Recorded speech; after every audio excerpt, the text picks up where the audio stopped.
Hey guys, welcome to the Instructor podcast here at Aviator Zone. I'm Andre Tais. I'm one of the instructors here at the school.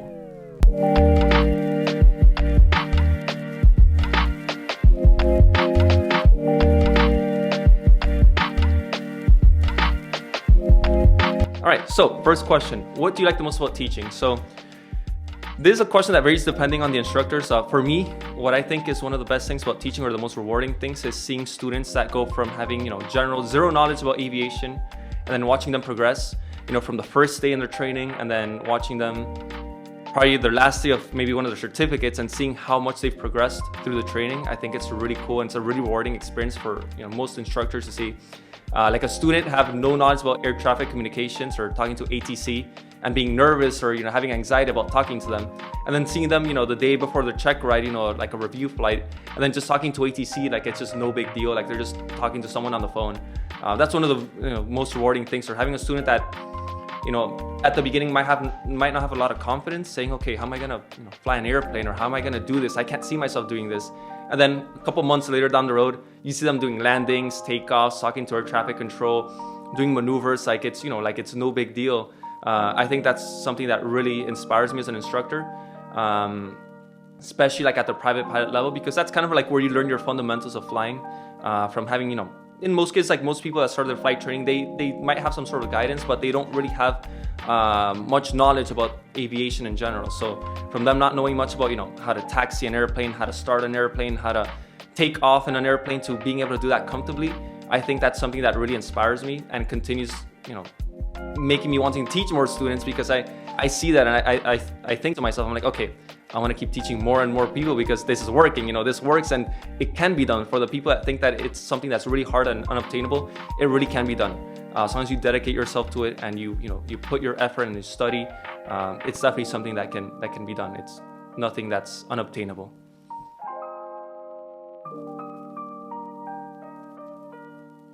All right, so next question we have is, how long have I been teaching for? So before I get into how long I've been teaching for, I've been training for a long time. I've been training for about 6 to almost 7 years. I started at a really young age. I started around 16 years old. It took me a while to get my licenses because of economical things and school, job, relationship issues, and all that kind of stuff, like you can imagine in your normal life. It took me a while. I wasn't super dedicated at first, but I started getting my motivation later down the road when I found some really good role models in the aviation career, and I really worked real hard on it. So I'd say that the last 2 or 3 years or so where I got most of my training done, and I've been teaching for about 10 months. So even though it doesn't sound like a lot of time in the grand scheme of things, 10 months I've been able to get a ton of experience, a ton of flight time, good real world experience flying. So I've been training for quite a while, and I've been teaching for a short amount of time, but I think it's really paid off, because there's really a lot of valuable experience to be gained in the teaching world. So a lot of learning done in 10 months, that's for sure.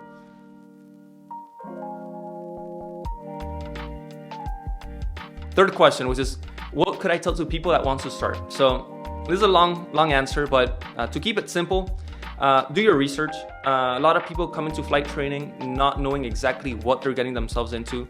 They'll watch maybe a video of somebody doing like aerobatics on YouTube, and then they'll go to a flight school, think, okay, I want to do aerobatics and I want to do flight training, or I want to fly a 747, and they come with very little knowledge on how long the process is to become a pilot and how much dedication you have to put to it. Do basic research, find out if you want to do this as a career, if you want to do it for fun, if you want to do it on the part-time or something like that. But have a general idea of what you want to reach, and understand that you do have to put a lot of effort into this. It's not like you just show up to a class and you pay and you get the knowledge. It's more than that.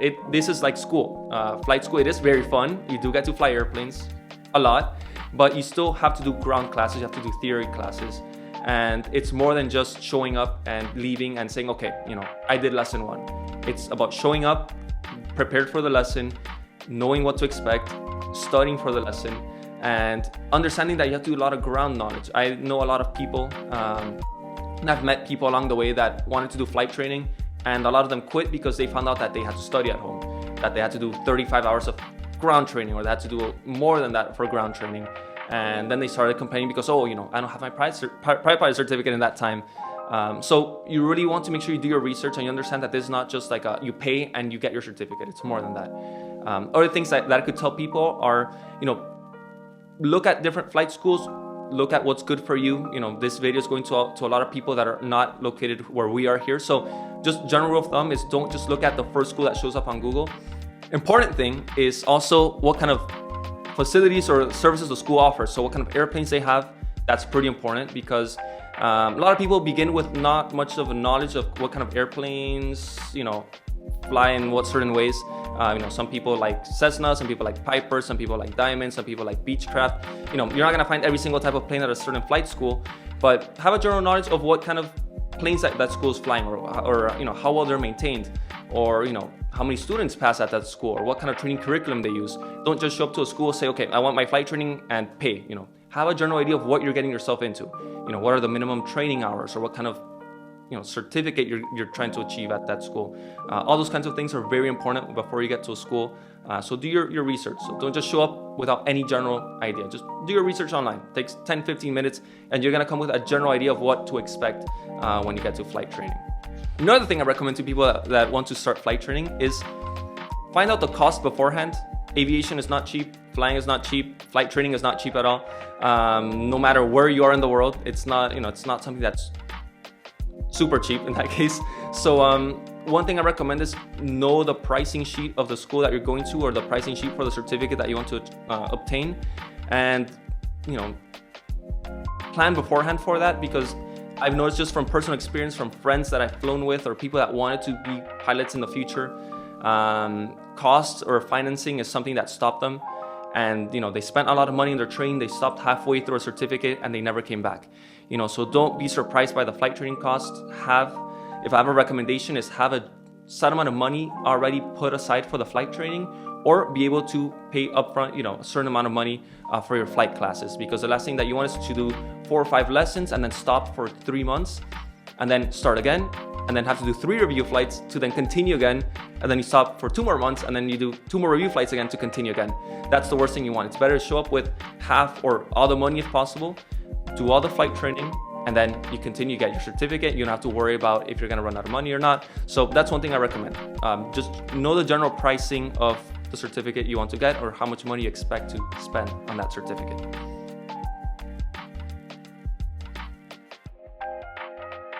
Next question. So what do I recommend to a student before they go to a flight? So the first thing is come prepared. And that might sound like common sense, but think of your flight as a job interview. Even if you haven't done the lesson, maybe you haven't done a lesson on stalls yet, you don't show up to a job interview, for example, not knowing anything about the company, or how to dress up for the company, or what documents you're gonna bring for your interview. So the same thing with your flight training. Yeah, you might not know what you're exactly gonna do, or how you're gonna do something for the flight lesson, but come prepared. Maybe take a look at what a stall is, for example, or what an S-turn is. Have a general idea. Bring your documents, bring your flight bag, bring your headphones. So first of all, come prepared. Come on time so you can do your weight and balance if necessary at the school, so you can do a pre-flight on the airplane. The last thing you want is to show up 6 minutes late to then go out and do a 15-minute pre-flight, to then find out you lost something, and then you have to go back to your car, and then you waste a 2-hour time block.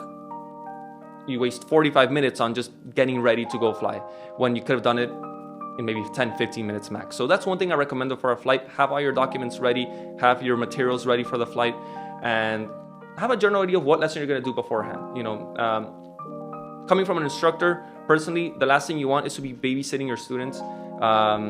We understand that this is a field that the student might not be very familiar in, but still the same basic fundamentals apply when you're showing up to something that you might not know much about. You still come as prepared as you can, with an intent to learn, and be prepared with as much stuff as you can. So just have a general idea of what you're going to do, maybe know what lesson you're doing, and just have, come prepared. Dress nice, smell nice, showered, with all your books or whatever you need for the lesson. Don't come without not knowing a single thing of what's going on in the class. Don't expect your instructor to baby feed you along the way for your flight training. Instructors like students that are prepared. We understand that we're going to teach you all these things, and we're going to guide you, but that doesn't mean that we take all the responsibility for the flight training. You also have to be responsible for your scheduling and certain things like that. That's also very important, and trust me, as an instructor, that's something that really matters to all of us. So take care of your training. Your training is important to yourself, not just for us.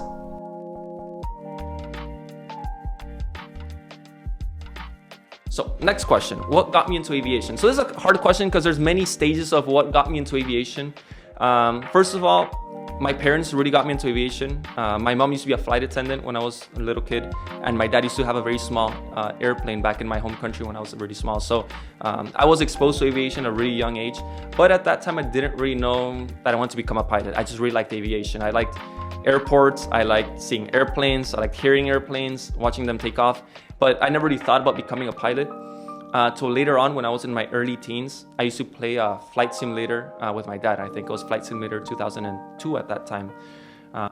And we would play, we'd do landings together, takeoffs, and I think that is what kind of sparked the interest in me of maybe saying, okay, this is really fun. Doing this is really fun.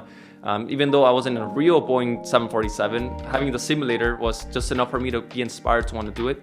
And then as I grew a little bit older, when I was like 16 or so, I used to play flight sim by myself at that time, which was Flight Simulator 10. And just flying the airplanes, I remember during like sunset time, watching the runway lights and the airport lights, something about those scenes, I was like, wow, I wish I could really do this in real life. And I started researching about flight schools and all that stuff. To be honest, I didn't do much of a good research, but that's for another story. So that's what actually sparked me sparked the idea of wanting to become a pilot. That's what actually told me, okay, this is what I really want to do. There's nothing better than this. And even though it was a simulator, it translated into real life. It got me to go into a flight school. Little by little, over the course of years, I got my certificates, and now I'm teaching many students. So that is really what got me into aviation. So there's no such thing as flight simulators or whatever. They're stupid or whatever, because sometimes you hear people talk about that. So they really are a useful tool, and not only that, they do really spark a lot of interest in aviation for young people, older people, everybody alike. And I don't know, it's just being near airports or being inside airports is also something that really inspires me. Watching people come and go at airports, it's just like a hub of people coming in from so many countries, cities, and states, and watching the crews and the pilots, the flight attendants, the security people, the police cars by the terminals or the gates.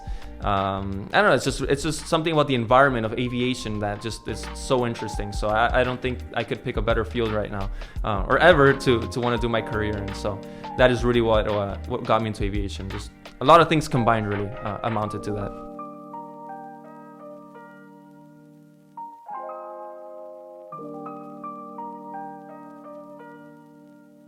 Well, guys, that concludes our episode today. Hope you guys have a great one.